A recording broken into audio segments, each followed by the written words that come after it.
Happy Halloween! I'm Ben, your library director, and I want to share with you a family tradition. Every Halloween, my family and I read The Raven by Edgar Allan Poe.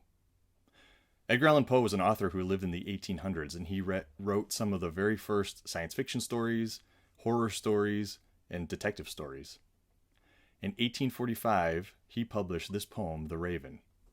I hope you enjoy it.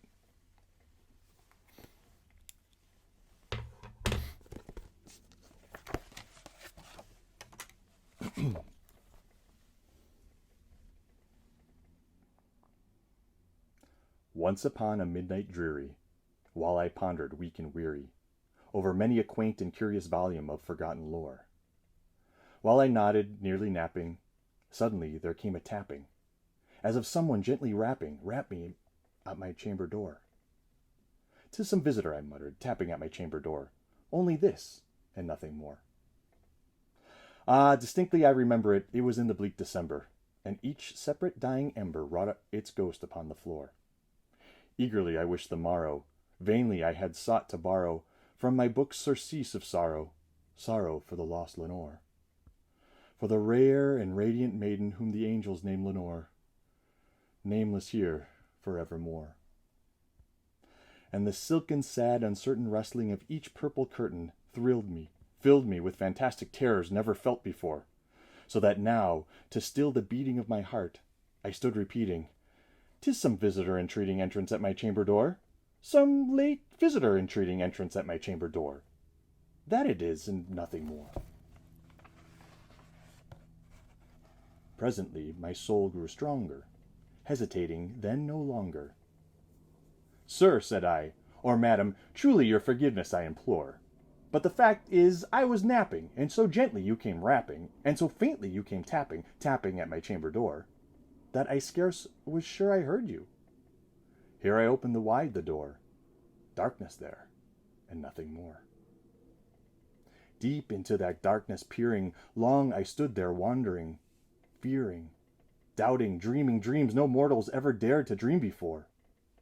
But the silence was unbroken, and the stillness gave no token, and the only word there spoken was the whispered word, "Lenore?" This I whispered, and an echo murmured back the word, "Lenore." Merely this, and nothing more. Back into the chamber turning, all my soul within me burning, soon again I heard a tapping somewhere louder than before. "Surely," said I, "surely that is something at my window lattice. Let me see then what thereat is, and this mystery explore. Let my heart be still a moment, and this mystery explore. 'Tis the wind, and nothing more." Open here I flung the shutter, when, with many a flirt and flutter, in there stepped a stately raven of the saintly days of yore. Not the least obeisance made he, not a minute stopped or stay he, but with mien of lord or lady perched above my chamber door, perched above upon a bust of Pallas just above my chamber door, perched and sat, and nothing more. Then this ebony bird beguiling my sad fancy into smiling, by the grave and stern decorum of the countenance it wore. "Though thy crest be shorn and shaven, thou," I said, "art sure no craven, ghastly, grim, and ancient raven, wandering from the nightly shore? Tell me what thy lordly name is in this night's Plutonian shore." Quoth the raven, "Nevermore." Much I marveled this ungainly fowl to hear discourse so plainly, though its answer little meaning, little relevancy bore. For we cannot help agreeing that no living human being ever yet was blessed with seeing bird above his chamber door, bird or beast upon the sculptured bust above his chamber door, with such name as Nevermore.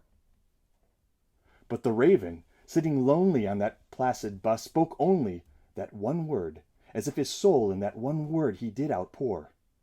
Nothing further than he uttered, not a feather than he fluttered, till I scarcely more than muttered, "Other friends have flown before, on the morrow he will leave me as my hopes have flown before." Then the bird said, "Nevermore." Startled at the stillness broken by reply so aptly spoken, "Doubtless," said I, "what it utters is only stock and store. caught from some unhappy master, whom unmerciful disaster followed fast and followed faster, till his songs one burden bore, till the dirges of his hope and his melancholy burden bore of never, nevermore. But the raven, still beguiling all my sad soul into smiling, straight I wheeled a cushioned seat in front of bird and bust and door. Then, upon the velvet sinking, I betook myself to linking fancy unto fancy, thinking what this ominous bird of yore, what this grim, ungainly, ghastly, gaunt, and ominous bird of yore meant in croaking nevermore. This I sat engaged in guessing, but no syllables expressing, to the fowl whose fiery eyes now burned into my bosom's core. This and more I sat divining, with my head at ease reclining, on the cushion's velvet lining that the lamplight gloated o'er, but whose velvet violet lining on the lamplight gloated o'er, she shall press, nevermore. Then methought the air grew denser, perfumed from an unseen censer, swung by seraphim whose footfalls tinkled unfettered on the tufted floor. Wretch, I cried, thy God hath lent thee, by angels he hath sent thee, respite, and nepenthe from the memories of Lenore. Quaff, oh quaff this kind nepenthe, and forget this lost Lenore. Quoth the raven, nevermore. Prophet, said I, thing of evil, prophet still of bird or devil, what tempter sent or whether tempest tossed thee here ashore, desolate, yet all undaunted, on this desert land enchanted, on this home by horror haunted? Tell me truly, I implore, is there balm in Gilead? Tell me, I implore.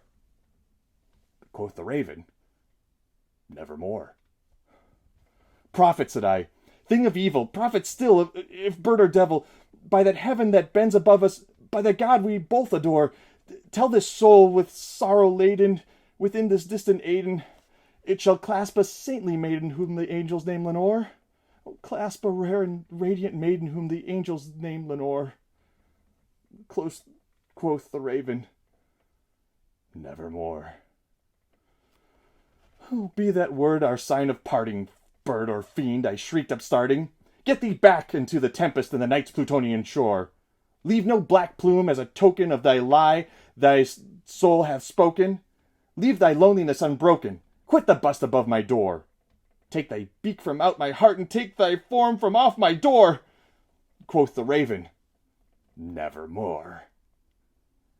And the raven, still flitting, still sitting on the pallid bust of Pallas just above my chamber door.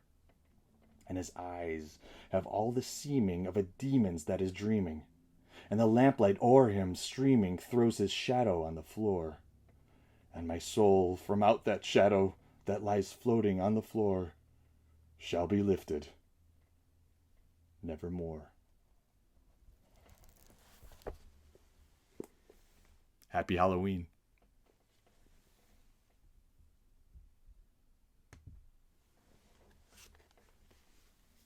All right. How did that sound, Lucy?